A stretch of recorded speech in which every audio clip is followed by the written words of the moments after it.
I guess we got to talk about Monday Night Raw, May 29th, 2023. An absolutely dreadful episode of Monday Night Raw. I am I am burned out on wrestling. Burned out. And so Raw did not have much of a chance, really.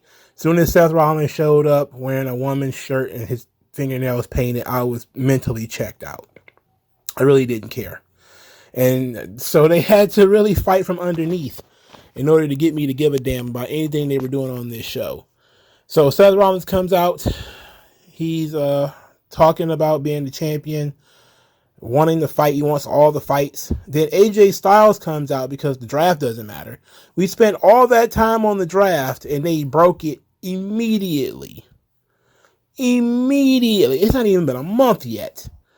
AJ Styles and Seth Rollins, they talk about respect. They shake hands. Judgment Day comes out because they always show up. They're the Orange Cassidy of Monday Night Raw.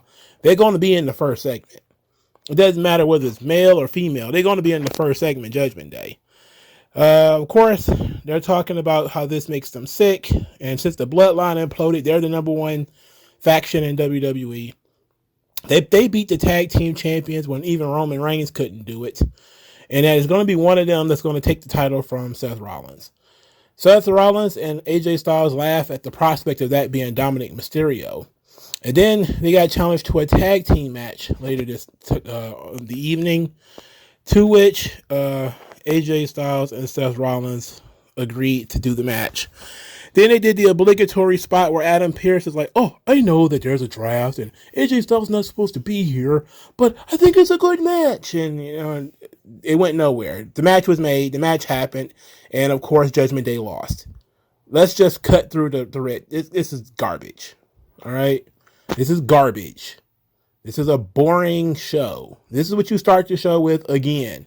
You start the show with Judgment Day picking a fight, and then Judgment Day loses at the end. Whoop-de-doo. They're the Team Rocket of WWE, apparently. They always picking the fight, and they're always losing. This is pretty much every damn week now.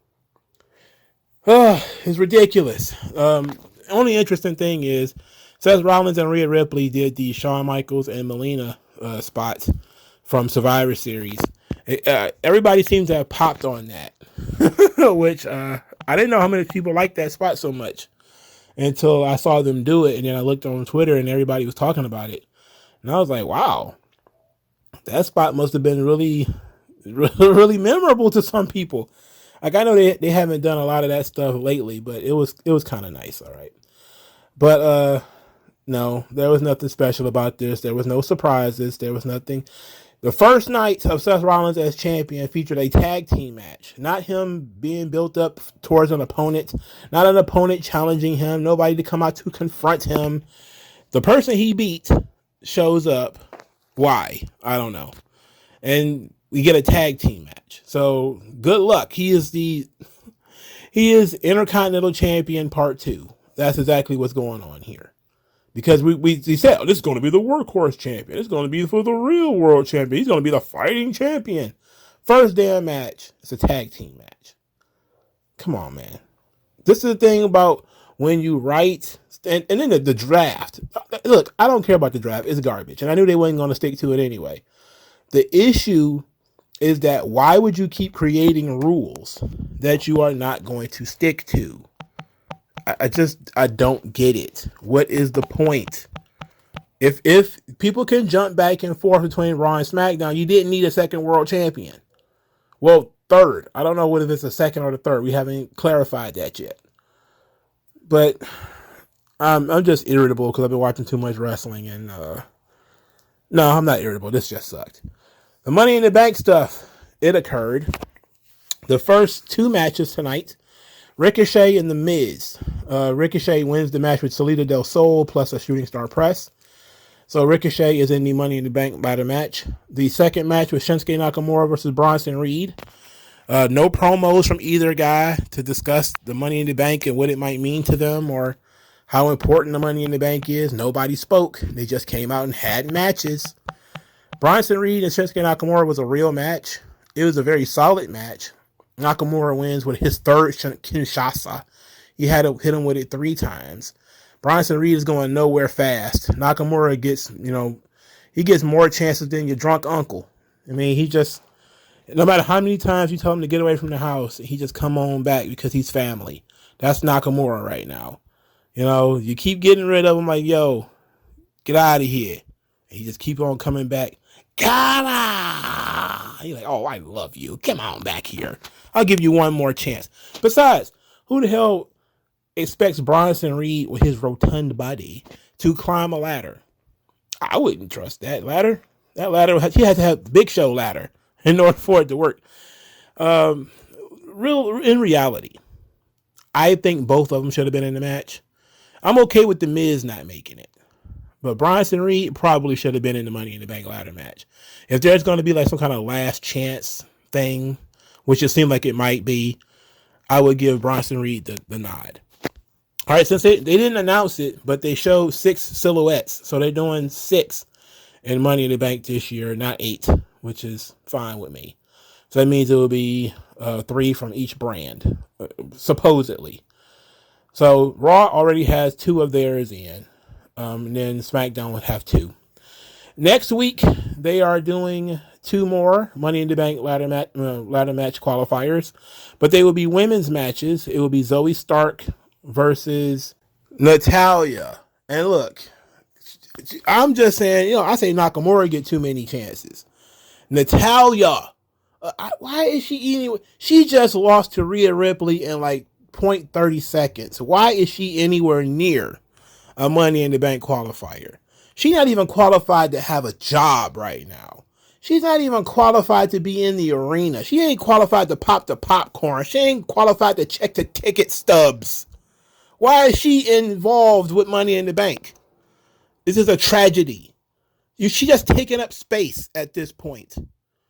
Somebody do something. Somebody needs to sit Triple H down and look at him and say, Natalya is done. You need to just forget it. Whatever you're trying to do, Natalya, forget it.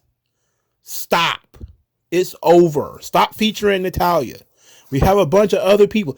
Even in squash matches, even if she gets squashed, she don't need to be there. All right? Because nobody believes that Natalya is going to make it. Especially not after that segment they just ran featuring Zoe Stark and Trish Stratus, but we'll talk about that in a minute. The second Money in the Bank match is Becky Lynch versus Sonya Deville. Now that's better, Nobody believes that Sonya Deville is going to win, but it's at least a quality person in Sonya Deville. She doesn't win ever, so that's going to be a knock on her. But at least it's somebody that I can get behind personally. So I'm looking to see what they're going to do on SmackDown. I think one of their matches is Zelina Vega and Lacey Evans. And I think the other one is, I don't remember. But it's not turning out very well as far as the Money in the Bank is concerned. But we'll talk about that in a minute. Trish Stratus comes out, cuts promo. This is infinitely better than her previous promos. When she says that she's doing GOAT things, that she said she did what she said she was going to do, which is what happens when you're the GOAT, when you're the greatest of all time, when you're the it girl. Then she says she decided to step back, give other superstars an opportunity. She didn't really need the help at Night of Champions, but since her new, she didn't say protege, but her new friend wanted to help, she allowed her, and she says that she has more attitude and more aggression than anybody on the roster, and then introduced Zoe Stark. So Zoe Stark comes to the ring, and she's wearing a Thank You Trish shirt, and she says she came to WWE to make an impact, and she could have taken the hard road like Becky Lynch, but why? When somebody that is as humble and kind as Trish Stratus is willing to help you, you take the help. So Becky Lynch comes out there, says she's going to ruin Zoe Stark's life, and then wanted a rematch with Trish Stratus. Zoe Stark got sick on Becky Lynch, ends up getting beat up. Becky Lynch then beats up on Trish Stratus, and then Zoe Stark ended up saving her. This leads to a 2-on-1 attack. At this point, they're trying to do a spot where they're trying to put the Thank You Trish shirt onto the chest of Becky Lynch. But Becky Lynch continued to fight them because she's an asshole, apparently. So she's not just giving in. She's doing what Stone Cold Steve Austin would do, which means if you got to move me around, I'm going to keep fighting. So they continued to punch and kick on her until she eventually stopped moving, but then they eventually got her in place. And they put the shirt on her that says, "Thank you, Trish." It was a nice scene. I didn't hate this. Of course, we was all sitting back waiting for somebody to come out and help Becky. Nobody did, because that's WWE in a nutshell for you. If you're a babyface and you get jumped, well, you're just ass out. You better have a good dental plan, buddy, because ain't nobody coming. I'm guessing eventually Lita's going to come out there and she's going to be the help for Becky Lynch, because Lita's been gone for a while and she's still involved with this story in a tertiary way. As well, actually not even in tertiary, basically in a primary, because she was attacked by Trish Stratus. So I can see that eventually when it's time, Lita will come back and she'll end up being Becky Lynch's partner. It's going to be Trish and Zoe versus Becky and Lita. I can see that. Till then, though, Becky Lynch is about to absorb a lot of beatdowns. I don't know. It doesn't matter to me. Next match, Indus Sher beat up a couple of Jobberellos, one of whom looked like Matt Hardy. The other one was Big Body Javi from NXT. It was Matt Hardy from 1998 or whatever that took the pin. Really funny. Sanga from Indus Sher fell off the ring apron. He's just a clumsy guy. Look at him. He's all big and brown and clumsy. He don't know how to use his legs. They're so big, he don't know how to use them. Moving on. Sami Zayn and Kevin Owens came out here to waste everybody's time. Not Sami Zayn, really, but Kevin Owens. My goodness, what a waste of time that guy is. Sami Zayn proclaimed his victory, that the bloodline has crumbled, and it was the worst night of Roman Reigns' life. And then said that Roman Reigns is going to have to think back on this, look at their faces, and know that they won. They always win. Then Imperium came out. Imperium, Ludwig Kaiser, said that it was an impressive victory that they had, but not nearly as impressive as Gunther's victory. Kevin Owens then spurred out about Imperium coming out there without being called. Nobody said their name. You can come out when people say your name, but you're not supposed to come out if nobody says your name. And he spends a good 2 minutes rambling about this as Sami Zayn is like, look, just calm down. He's like, no way.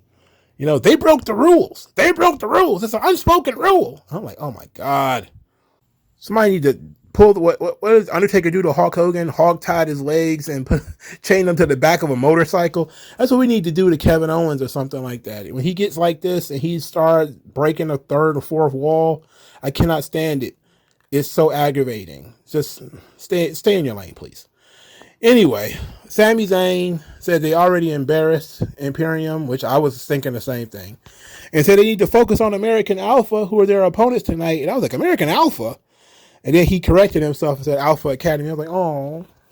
So Kaiser said that everybody's an embarrassment, that Riddle is an embarrassment, Kevin Owens and Sami Zayn are embarrassments, not worthy of being the tag team champions.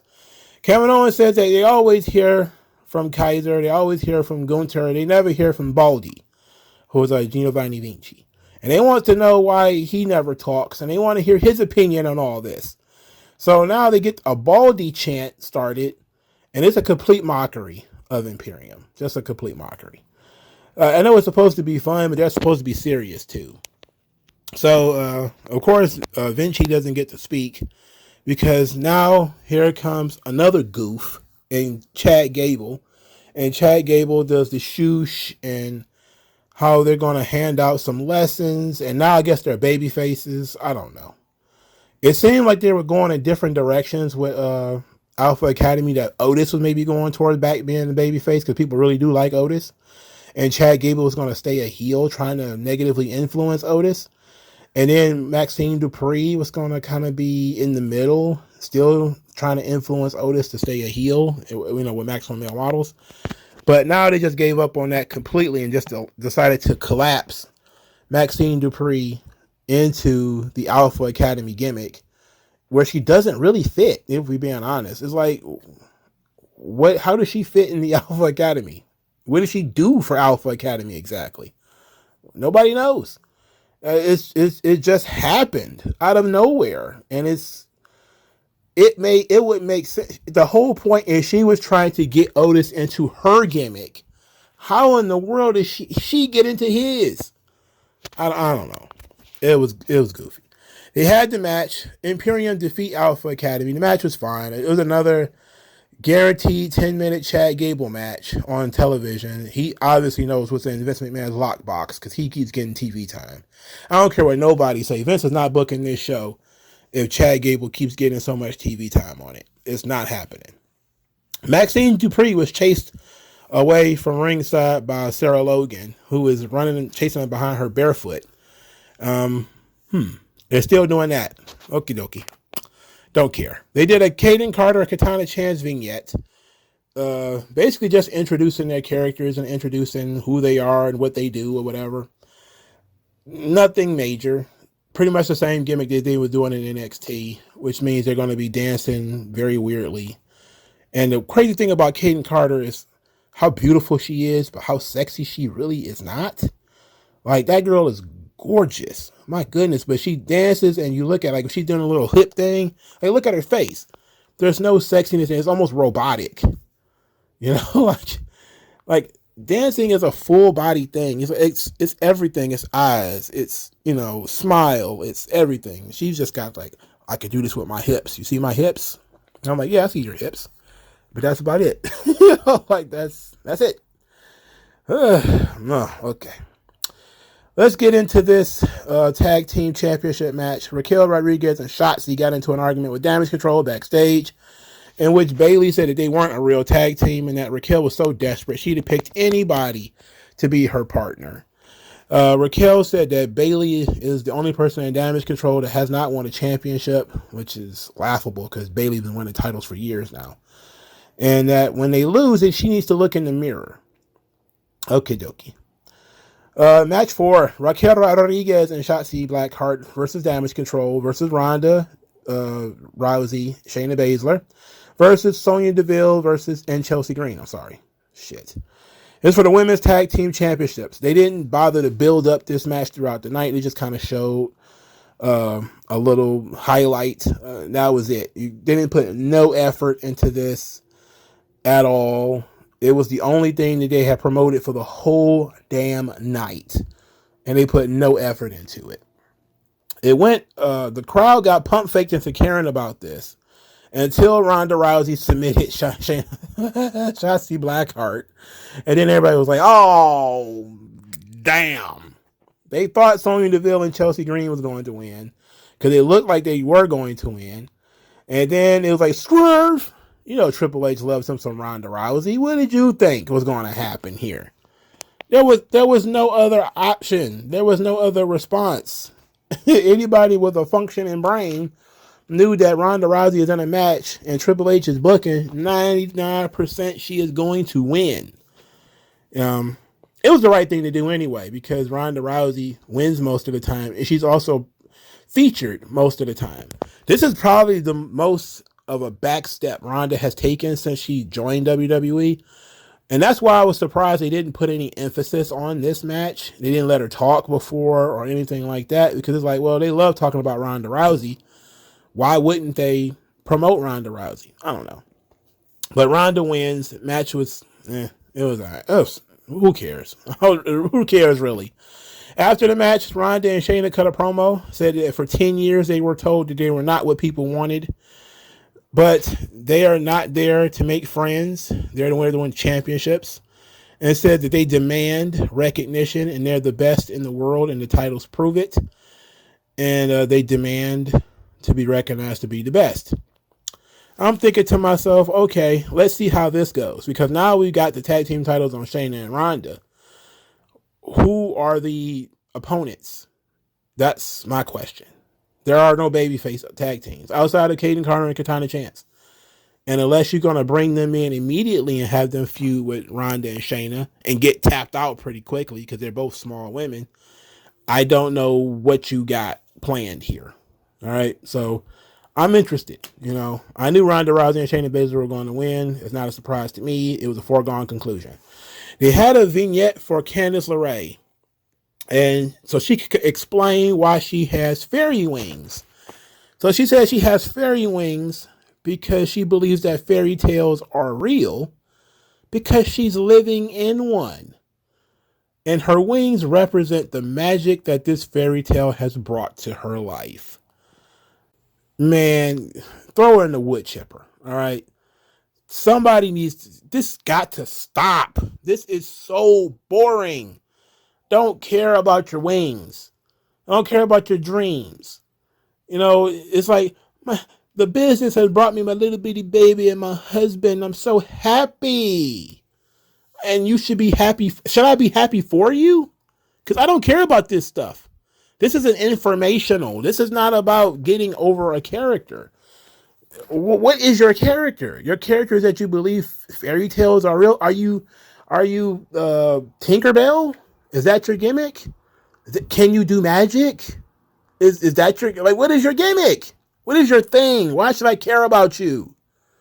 I have a family. It's like, so does everybody. Everybody's got a family. Whether they got a child or not is irrelevant. Everybody has a family. What are you doing? This is dumb. This is a dumb vignette. It's pointless. It's worthless. But then again, it's for Candice LeRae, so what else could it be for? Moving on. Dolph Ziggler wrestled a guy with a really big head. JD McDonough. Apparently, this match ended in a double count out or something to that effect because Dolph Ziggler couldn't protect himself properly from a very thin-armed, large-headed Irish guy. So McDonough, they're trying to put him over as a killer. He's beating the tar out of Dolph Ziggler, stomping his head into the steps and all this kind of stuff. It's supposedly real violent and disturbing things. It actually got some pretty decent heat because people do like Dolph, but man, Dolph, he's not quite male Natalia level with me yet. But you already know something bad's about to happen to Dolph when Dolph appears. Nothing ever good ever happened to Dolph. unless he pops up in NXT or something like that. Nothing good ever comes out of Dolph Ziggler appearance. You already know he's just coming out there to get beat up. And he's got a cushy job. You know, is he one of the guys that should go fishing? No, because you need a long term. You need Brooklyn Brawler type guys that are around for a long time who can help the future generation. And Dolph's perfect in that role. He's perfect. I think if he was going to leave, he should have left 10 years ago. You know, but so since he's still here, he's in there. Forget it. Give him a pension. Or give him a Legends contract and put him on the autograph signing tour. Call it a day. I'll call it a day. All right, so Cody Rhodes comes out there. He talks about years ago he would have tapped out in the Kimura, but not today. You know. Then he says that he has a question for Brock since Brock is on his annual vacation. That the series is 1-1. Are you satisfied? He says he hopes that Brock isn't, because he should consider this an open challenge. And that if he's anywhere in the country or in the world and he's standing in a ring, he's ready to fight Brock Lesnar. Then he says that Brock Lesnar is a beast. He's run down Brock Lesnar's resume, that he was a beast, but not man enough to make him tap out. Then said that Brock is afraid of him because Brock is afraid of things that cannot be broken. And I'm thinking they're building up to some kind of submission match or a last man standing match, which last man standing is probably more along the lines of probable. I don't see Brock tapping out to anything Cody does. So it would have to be like a last man standing match or something like that. Something Brock could lose. He's lost quite a few last man standing matches. You can get away with that. An I Quit match or something like that. I don't see Brock losing an I Quit match. That would kill his gimmick. You know, that would kill his gimmick. So they're leaning towards doing a third match, but they're not rushing it. So that's good. Not having Brock out there to immediately accept, you know, let it sit. Let us try to figure out what we're going to do with Cody next. Maybe tease Cody going into the Money in the Bank, and then Brock reappears, cost Cody the qualifier in the Money in the Bank, and then we have that match in London. Or maybe, you know, Cody gets in the Money in the Bank match, Brock reappears, shoves him off the the top of the ladder, F5, and then we let that match go to SummerSlam. So which one do you like better? Do you like the idea of Cody not even getting in the Money in the Bank match? Or do you like the idea of Cody getting into the Money in the Bank match, but Brock taking him out of it by beating him up? I think it's probably better narratively if Brock cuts Cody off right before Cody wins the Money in the Bank. Similar to what they did with Mustafa Ali. Cody is reaching for the thing, and then Brock's music plays, and Cody looks. He's looking down. He's thinking that Brock is about to come down the ramp, but instead Brock jumps over the barricade. He pushes the ladder over, destroys Cody, and then somebody else gets to climb up and win. I think that's probably better for a narrative sense. And then because basically I think you want to have that third match probably at SummerSlam rather than having the third match at Money in the Bank. And I think if you have Brock take Cody out before the Money in the Bank match, it incentivizes Cody to call him out immediately and make the match for Money in the Bank. So if that's what they want to do and they want to have Brock Cody 3 at Money in the Bank, then when Cody's qualifying match comes up, Brock is going to interfere and take him out. But I think it probably would be better if we are all made to sort of, quote unquote, forget Brock and think Cody's going to move on with his life. And then Brock just shows back up like a nightmare and costs Cody this title shot. And I think it's probably better for Cody if he gets screwed out of the Money in the Bank rather than him winning it. Okie dokie. Speaking of Money in the Bank, Matt Riddle is talking about winning the Money in the Bank. Gunther interrupts, says that he wants Matt Riddle to win the Money in the Bank and wants him to cash it in on him, and says that humiliating him would be fun. And Matt Riddle is another one who has painted his fingernails. I don't know why this is a thing that men are doing now, but it's not a thing. Stop doing it. You know, Seth Rollins is running around and he's looking like a drag queen. He's wearing women's clothes and he's got painting his fingernails. It's like, and now, Matt Riddle's been doing it for a while. I shouldn't say that he started doing it. He's been doing this for quite a while now, and it's a mess. Now, Gunther versus Matt Riddle is fine with me for the Intercontinental Championship. I like that idea. Matt Riddle is in the Sheamus school of he lays his shit in. His kicks and his strikes look very good. He's a good worker. He takes good bumps. He's a tough guy. I think him and Gunther can really mix it up and be excellent together. So I'm okay with this. I don't like the idea of, hey, we're going to use the Money in the Bank on a mid-card champion. That sucks. You know, it should be for a world title, not for, I'm going to cash in on the NXT North American champion. Like, come on. Why would you ever? Why would you ever? You know, it's literally makes no sense. So I still have no earthly idea who could win Money in the Bank yet. It's a lot of speculation. I know a lot of us are sitting back waiting for Drew McIntyre to show up to see where we go with that. And that's what I was expecting on this show. Is I was expecting Drew McIntyre to be the first guy to come out and stare Seth Rollins in the face because Money in the Bank is in London. So, but I didn't get that. So I don't know what's going to happen now. But I think having a show where you have a new world champion and you don't bother to put any emphasis on the new world title. You don't start trying to build up contenders, maybe separating people who should be in the Money in the Bank versus people who should try to challenge for the title outright. That sort of thing. You don't have, even if it was something silly like a open challenge match or something, they didn't do anything for the world title except just have Seth Rollins parade around with it and say, I'm the world champion. It's a real world's championship. And it's like, oh, okay. So real world's champion. Are you, who is your opponent? You know, like you don't have one. You're exact same boat Roman Reigns was in. His last match is a tag team match too. So while we sitting here trashing Roman, you just got the belt and you already sitting around doing nothing with it. This makes no sense to me. What's the difference between that belt and the Intercontinental title? What's the difference? There's no difference. It even looked the same in some respect. Sami Zayn and Kevin Owens are going to be feuding with Imperium. Okay. They've already beaten them, which is not fun, but all right. No, we didn't see hide or hair of anybody for Rhea Ripley to wrestle either. So Rhea Ripley has no contenders. Seth Rollins has no contenders. I know they're trying to prioritize the Money in the Bank briefcase, but the title should always get first priority. So they should probably have done something to decide who is the contender for the title first, and then everybody else gets put in the Money in the Bank match.